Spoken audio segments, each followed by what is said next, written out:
el corazón del catolicismo dio un vuelco. El 21 de abril de 2025 amaneció como cualquier otra mañana de primavera en Roma, pero al final del día, un profundo silencio se había asentado sobre la ciudad eterna. El Papa Francisco, el pontífice del pueblo, se había ido. La noticia se extendió como la pólvora, dejando a 1.000 millones de almas lidiando con el vacío repentino. ¿Cómo pudo extinguirse esta fuerza de la naturaleza, un hombre tan profundamente entrelazado con el pulso del planeta? El mundo lloró. Desde las aldeas más humildes de su Argentina natal hasta las grandes catedrales de Europa, los fieles se reunieron. Encendieron velas, lloraron abiertamente y buscaron consuelo en oraciones compartidas. Su pastor, el hombre que se había atrevido a desafiar a la antigua institución con amor radical y humildad, había exhalado su último aliento. Las preguntas persistían. ¿Qué condujo a este abrupto final? ¿Qué será de su legado, las reformas que defendió con tanta pasión? Y en los sagrados salones del Vaticano comenzaron los susurros. ¿Quién ascenderá al trono de San Pedro?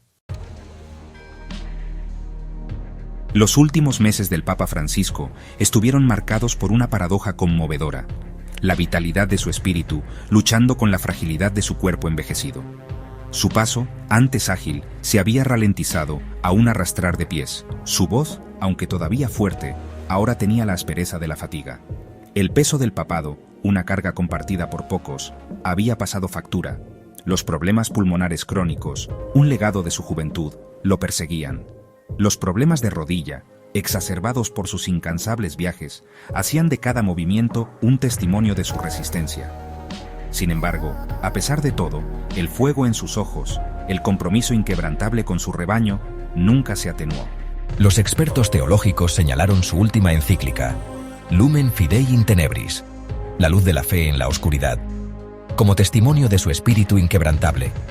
Incluso cuando su fuerza física disminuía, su vigor intelectual y espiritual permanecía intacto. Se reunió con líderes mundiales, escribió misivas sobre el cambio climático y la desigualdad económica, y continuó su cruzada por una iglesia más misericordiosa e inclusiva. Sabía que su tiempo era corto y estaba decidido a pasar cada momento restante al servicio de Dios y la humanidad. La noticia, cuando llegó, fue un mazazo. 7:35 de la mañana, hora del Vaticano. El cardenal Kevin Farrell, el camarlengo del Vaticano, con la voz embargada por la emoción, hizo el anuncio en la televisión vaticana. El Papa Francisco, después de una noche de rápido deterioro de su salud, había sucumbido a una insuficiencia cardíaca, consecuencia de sus múltiples dolencias. El mundo contuvo el aliento. Los canales de noticias cambiaron a una cobertura continua, transmitiendo imágenes de la Plaza de San Pedro, donde había descendido un silencio inquietante.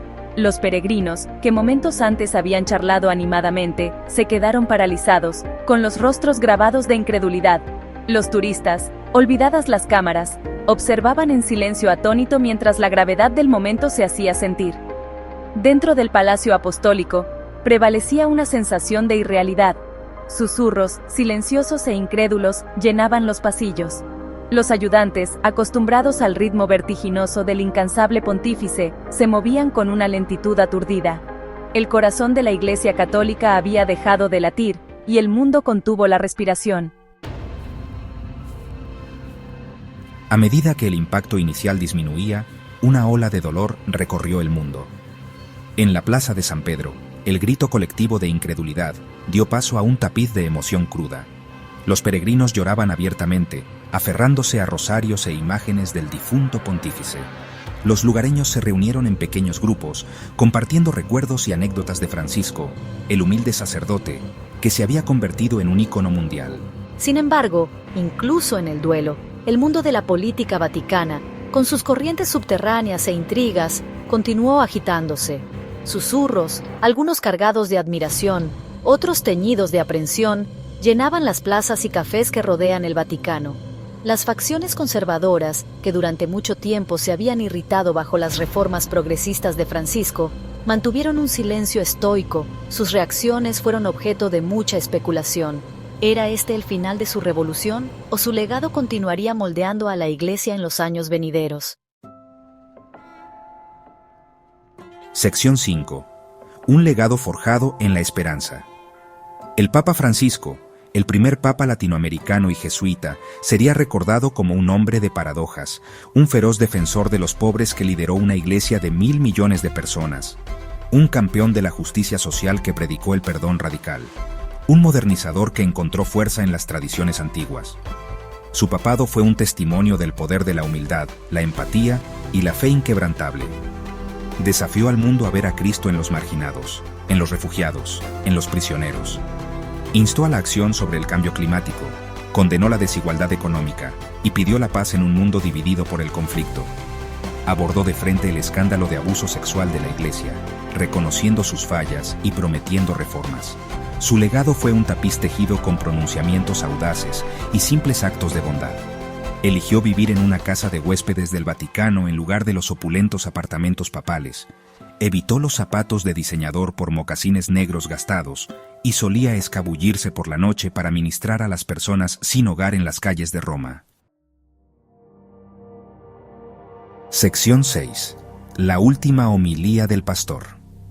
El mundo estuvo pendiente de cada palabra de la última aparición pública del Papa Francisco el domingo de Pascua, solo 3 días antes de su muerte.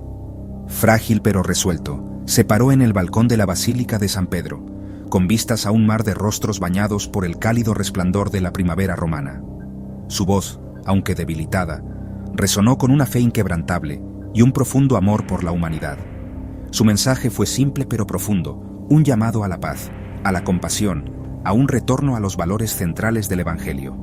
Habló de la necesidad de diálogo en un mundo cada vez más dividido, de la urgencia de proteger el planeta, de la importancia de abrazar a aquellos en los márgenes de la sociedad.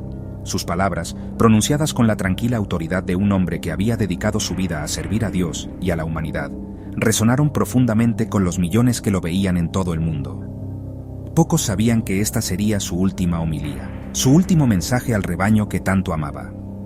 En retrospectiva, parecía como si supiera que su tiempo era corto, que estaba usando esta ocasión sagrada para impartir una bendición final, una última súplica para un mundo que necesitaba desesperadamente sanación. Sección 7.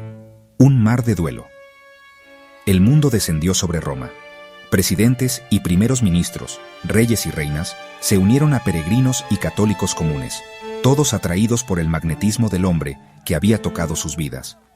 Durante unos días, las diferencias políticas se dejaron de lado, un testimonio del poder unificador de una vida vivida al servicio de los demás. El funeral, celebrado en una sombría mañana de sábado, fue un espectáculo de grandeza y simplicidad.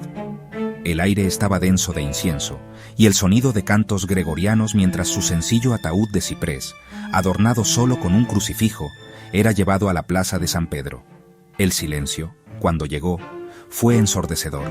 Siguiendo sus deseos, el Papa Francisco fue enterrado en una tumba sencilla en la Basílica de Santa María la Mayor, un lugar cercano a su corazón.